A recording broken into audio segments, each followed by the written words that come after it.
Hey there guys, what's happening? So I'm gonna speak to you guys today about the law of rhythm.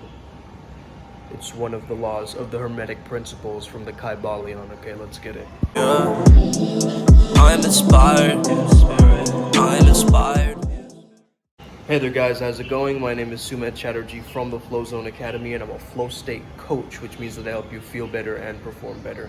So today I want to speak to you guys about the law of rhythm, okay? So this law is also referred to as the law of compensation. It's very important to understand that when a rhythm comes in, a rhythm goes out. It's like a tide coming in and a tide going out, right? The ebb and flow of life. The pendulum swings one way, the pendulum swings another way. However, it's very important to note that if it swings softly to one side, very short, it has to swing equally towards the other side, very short. So if it goes like this, right? So if you imagine a pendulum, and if it swings long, it has to swing long on the opposite side. So that means that high highs create low lows. We know this with the flow state, right? We have this amazing high high, it's going to be followed by low low. If we have a low low, it's going to be followed by a high high. An example is you're watching a video on YouTube, the pain afterwards is like you feel like watching another one because you got to compensate for that, right? So this pleasure pain principle, we have equal ability in our bodies and in our minds to experience pleasure and pain, and night and day, and all of these different opposites. The law of polarity actually works very well with the principle of rhythm, okay? So the way you really want to understand this and how to really control this law of rhythm, which again, we can't really control it. What we can do is understand that all is mind, which is the first law of mentalism in the Kybalion itself. This is a mental universe. So understand that if your thoughts are fluctuating, it's going to one side and going to the other side, you're going to have to go back to that neutrality point. Neutrality point means that nothing is good, nothing is bad, it just is what it is, okay? And reminding yourself that it is what it is, and going into that space or that zero consciousness where you are now able to choose, okay? Now let's say you're at a high high, you can choose that that is my norm now and go back into neutrality. You can reach a low low and be like, okay, now I'm going to choose to drop this emotion and just completely be open to experience what happens after this, you see? So this transmutation, this idea that hermeticists can't, but you can't go from negative to positive all of a sudden, but what you can do is you can go from negative to neutral to positive, right, and back again. So this neutrality is almost like the cause point where you're exerting your will. Willpower overrides the law of rhythm, okay? So you can actually use your own will to balance out the rhythm of your life. So if the rhythm is swinging one way and you're not liking it or something, you can always come back to your will. Now this actually works very complicated because if the process of reincarnation never existed, we would not have a law of rhythm, okay? So that means that, let's say that you're going on a positive swing in this life, maybe in the past life you had a negative swing. It could be this as well, right? So it could be that your karma is being lived out, not just from moment to moment. It's not always like that. That's not the case. It's not like, oh, you do something really bad and then you're gonna have something great happen to you right after, right?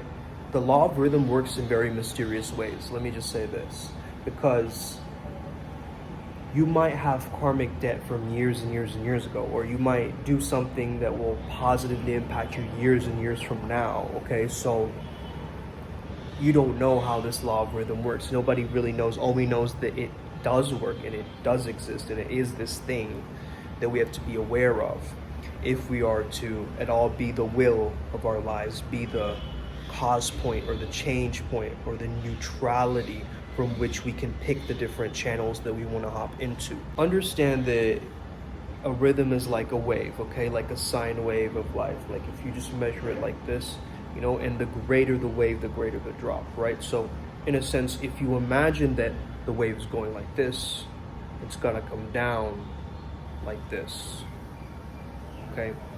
So what goes up must come down. That's the law, right? As above, so below. And also what that refers to is the fact that our internal world reflects our external world, and our external world reflects our internal world, right? And so if we're in an environment that we don't like it, our internal world is going to reflect that. If we're in an environment where we're enjoying ourselves, we're going to have a great internal environment. But sometimes we can get to that neutrality or that cause point and be in that will. We can use our willpower to actually make our internal world so strong that no matter what the external world gives us, our internal world will be able to handle it. Okay, so this is what I'm saying about the idea that willpower, or your own personal free will, the choice that you can actually choose to not be washed up in the rhythm of it, but be centered, right? And the example that I gave last time in another video is like the outside of the merry-go-round, and it feels like chaos, like you're spinning, but you go to the center of the merry-go-round and now you're just watching the whole world pass you by, like you're at the center of it all, right? So if you're not at the center of your universe, if you feel like you're an extra in other people's movies, you're not going to really tap into this law of rhythm.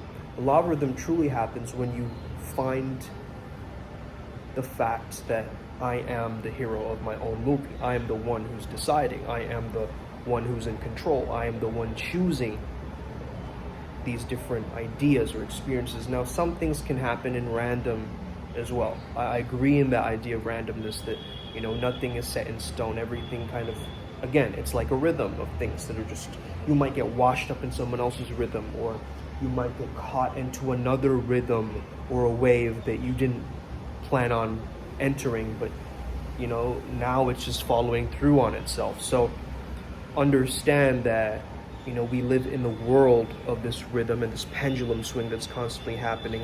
Now, it's up to you to be the surfer of that rhythm, to embrace and accept it and use it, not be used by it. Does that make sense? So the fact that the night is changing into day is actually a creative juxtaposition. And the fact that it gives us two different perspectives. So the way that I see the law of rhythm is almost like you're able to match these different perspectives, not always from this form of duality. We don't have to look at it only from that law of polarity, though that is the best way to perceive it and understand it in the most simplistic and reductionist way that we can, is like, you know, these two, and then there are these two ways, right? And we've got to be at the center point of those two ways. However, you start to understand that, okay, this is all about my perspective and how I'm choosing to see this situation. So through your own will, you can consciously choose how you are responding and how you are choosing to see a specific experience or something that has happened to you, but you can say that, no, it's happened for me. You see what I'm saying? So through the power of your own mind, again, all is mind, you can now choose how to ride the wave of life, how to choose the rhythm that you truly prefer. If this is making sense, give me a thumbs up. Have an incredible day. May the flow be with you and stay legendary. Let's get it today. Upward spiral.